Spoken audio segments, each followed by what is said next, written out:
Imagine standing on a city street in southern China and watching a small aircraft lift straight up between skyscrapers.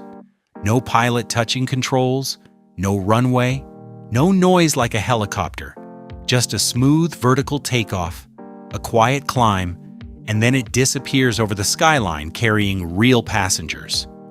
In 2024, Chinese company XPeng Aero HT introduced what it calls a modular flying car system.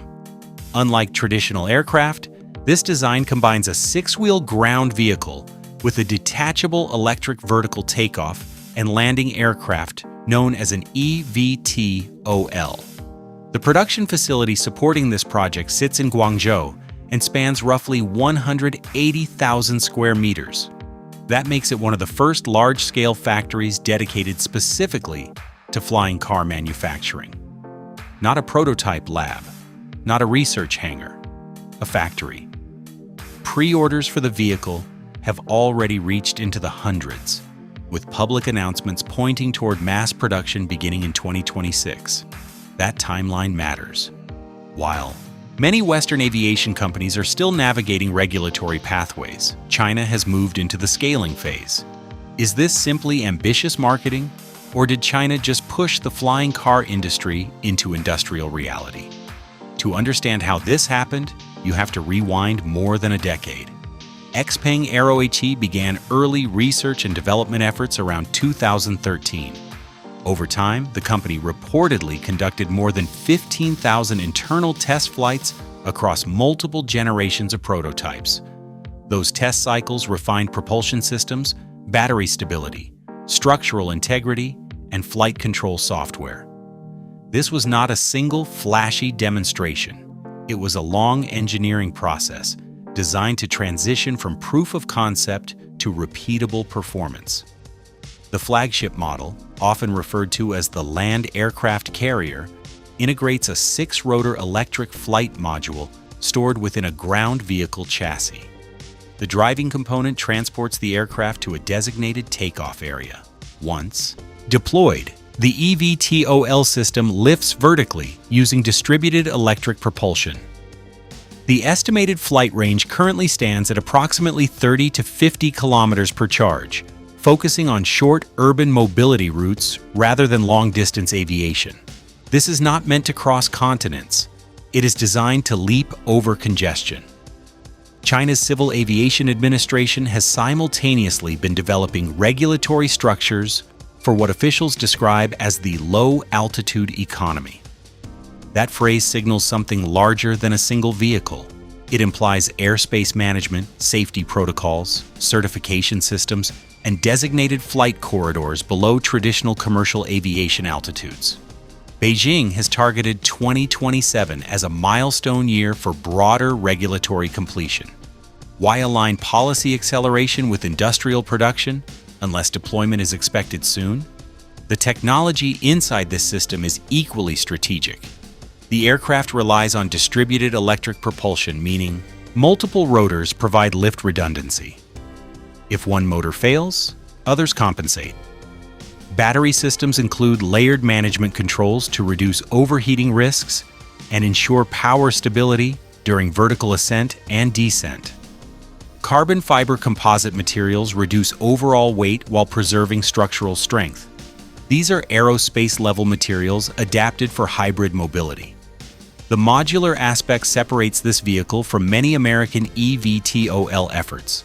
In the United States, companies such as Joby Aviation and Archer Aviation are primarily focused on air taxi services, where vehicles operate between vertiports under centralized fleet control. China's design leans toward personal ownership integration. Drive to a launch point, deploy flight module, land, reattach, continue driving. That hybrid approach blurs the boundary between car and aircraft. Is this simply an evolution of air taxis, or is it an attempt to redefine private mobility entirely? Autonomous flight assistance also plays a key role. The aircraft integrates AI-supported stabilization systems, route planning software, and real-time navigation monitoring. While full autonomy remains regulated and restricted globally, Assisted flight functions reduce pilot burden and enhance safety consistency. In dense urban airspace, software reliability becomes as important as mechanical integrity. The speed of development reflects a broader industrial strategy. China already dominates global electric vehicle production. It controls significant portions of battery supply chains, rare earth processing, and high-volume manufacturing capacity. Translating that ecosystem into electric aviation shortens development timelines. Charging infrastructure, battery engineering expertise, and motor production networks already exist domestically. The flying car does not emerge in isolation. It emerges from an existing electric mobility foundation. Meanwhile, U.S. regulatory frameworks remain cautious. The Federal Aviation Administration has not yet certified any eVTOL for widespread commercial passenger operations. Certification pathways in the United States often extend into multi-year testing and review cycles. China's centralized regulatory structure allows faster alignment between industrial output and airspace policy decisions. When production facilities rise while rule books are being finalized, momentum builds quickly. This raises a larger question. If flying cars transition from prototype to early commercial reality in China before anywhere else, does that represent a shift in technological leadership? Aviation innovation has long been associated with American aerospace dominance. From jet engines to commercial aircraft manufacturing, the United States set the pace for decades. Now a different nation is attempting to industrialize vertical personal flight first. Whether these vehicles become mainstream depends on safety validation, infrastructure development, and public trust. Yet the trajectory is undeniable. A dedicated factory exists. Regulatory frameworks are accelerating. Production targets are public. When a country moves from experimentation to scaling, the global industry takes notice. Now step back and look at the timeline, because that is where this story becomes strategic instead of futuristic. Xpeng Aero HT has publicly stated that initial customer deliveries are targeted for 2026. That is not decades away. That is next year in industrial terms. At the same time, Chinese regulators are finalizing broader low-altitude airspace frameworks, with 2027 marked as a milestone for structured implementation.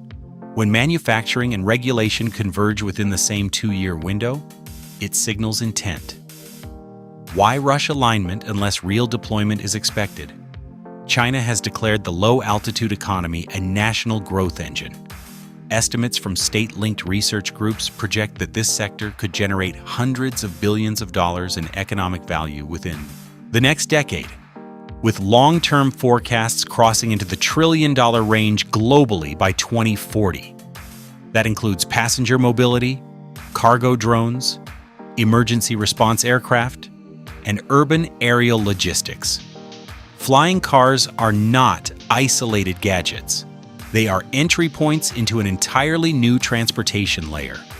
Urban congestion provides the demand argument. Cities like Shenzhen, Guangzhou, and Shanghai face chronic traffic bottlenecks despite massive public transit networks. Even incremental adoption of vertical mobility for high-income commuters or specialized services could relieve pressure on existing infrastructure. If a 30-kilometer flight takes 15 minutes compared to 90 minutes on congested roads, adoption curves can accelerate quickly. But here is the deeper question. Is the urgency purely about traffic relief or about technological positioning? Consider the global urban air mobility market. Industry forecasts suggest it could exceed $1 trillion by 2040. Early movers influence standards. Standards influence certification norms. Certification norms influence global supply chains. If Chinese firms deploy operational systems first, they shape expectations for safety metrics, charging interfaces, rotor redundancy standards, and pilot training requirements. That type of influence extends beyond domestic borders. The United States still maintains strong aerospace leadership, but American eVTOL firms remain in staged certification processes. Joby Aviation and Archer Aviation have conducted extensive test flights, secured investment partnerships, and announced projected service launches in the 2026 to 2028 window. However, none have yet entered large-scale production. China's Guangzhou facility, once fully operational, is expected to produce thousands of modular units annually. Industrial capacity creates leverage. When output scales before competitors finalize paperwork, perception shifts. There is also the infrastructure factor. China has aggressively expanded electric vehicle charging networks nationwide. Integrating aviation-grade charging nodes into existing grids reduces rollout complexity. Designated vertiports, low-altitude corridors, and smart air traffic management systems are already being piloted in select provinces. Coordinated national planning accelerates integration. In contrast, fragmented municipal and federal coordination in other countries can slow deployment timelines.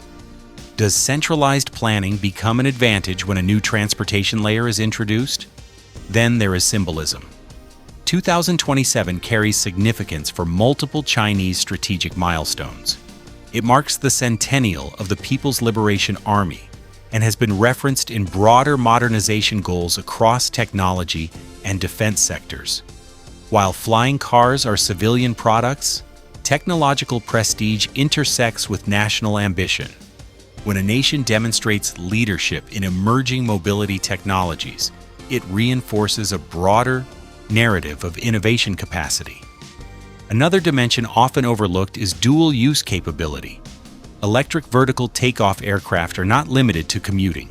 They can serve in disaster relief, rapid medical evacuation, infrastructure inspection, and emergency logistics.